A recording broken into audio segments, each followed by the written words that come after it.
देखिए आज हम आपको बताएंगे समकोण त्रिभुज के बारे में। किसके बारे में? समकोण त्रिभुज के बारे में। समकोण त्रिभुज, सबसे पहले ये समझिए समकोण त्रिभुज किसे कहते हैं? जिस त्रिभुज का एक कोण 90 डिग्री का हो।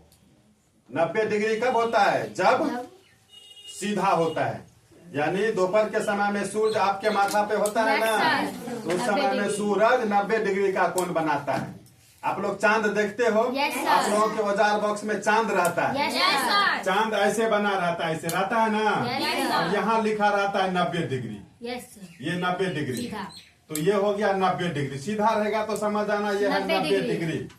क्या है? 90 डिग्री। जिस त्रिभुज का एक कोण 90 डिग्री हो उसे समकोण त्रिभुज कहते हैं। कौन सा त्रिभुज?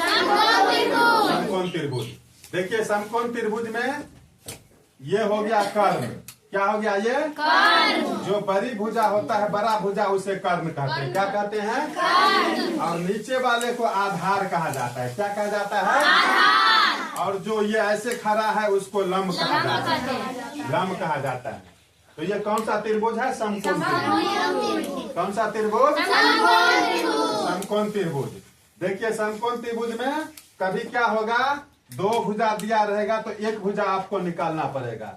आधार लंब दिया रहेगा तो कर्ण निकालना पड़ेगा, या कर्ण आधार दिया रहेगा तो लंब निकालना पड़ेगा। कर्ण लंब दिया रहेगा तो आधार निकालना पड़ेगा। तो ये कैसे निकालेंगे? देखिए समकोण त्रिभुज में कर्ण स्क्वायर बराबर होता है आधार स्क्वायर प्लस लंब स्क्वायर। कर्ण स्क्वायर बराबर आधार स्क्वायर प्लस लंब स्क्वायर। देखिए इसी स्क्वायर को अगर हटाते हैं तो स्क्वायर अगर उस साइड जाता है तो रूट में हो जाता है। रूट का मतलब होता है वर्गमूल। रूट का मतलब वर्गमूल। तो इस स्क्वायर को हटाए तो स्क्वायर हट के उस साइड चला गया रूट में, और कर्ण अपने जगह पे रह गया। तो कर्ण बराबर रूट अंडर आधार स्क्वायर प्लस लंब स्क्वायर। ठीक है। और अगर आधार निकालना हो तो रूट अंडर कर्ण स्क्वायर माइनस लंब स्क्वायर।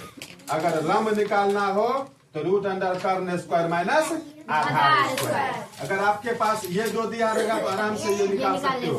कोई दो दिया रहेगा तो दो आप आराम से निकाल सकते हो। ठीक है, समझ गए? अब आगे देखिए समकोण त्रिभुज का क्षेत्रफल क्या होता है। समकोण त्रिभुज का क्षेत्रफल अगर निकालना हो तो इसका क्षेत्रफल होता है 1/2 गुणे आधार गुणे लंब। लंब को हम ऊंचाई भी बोलते हैं। तो 1/2 गुणे आधार गुणे लंब। 1/2 गुणे आधार गुणे लंब। अगर इस त्रिभुज का, किसी भी त्रिभुज का या इस त्रिभुज का परिमिति निकालना हो तो परिमिति का मतलब होता है उसके सभी भुजाओं का जोड़। तो देखो त्रिभुज की परिमिति बराबर तीनों भुजाओं का जोड़। यानी इसको भी जोड़ देंगे, इसको भी जोड़ देंगे, इसको भी जोड़ देंगे। अगर तीनों को हम जोड़ देंगे तो उसका परिमिति निकल जाएगा। ये परिमिति वाला सूत्र किसी भी त्रिभुज में होता है।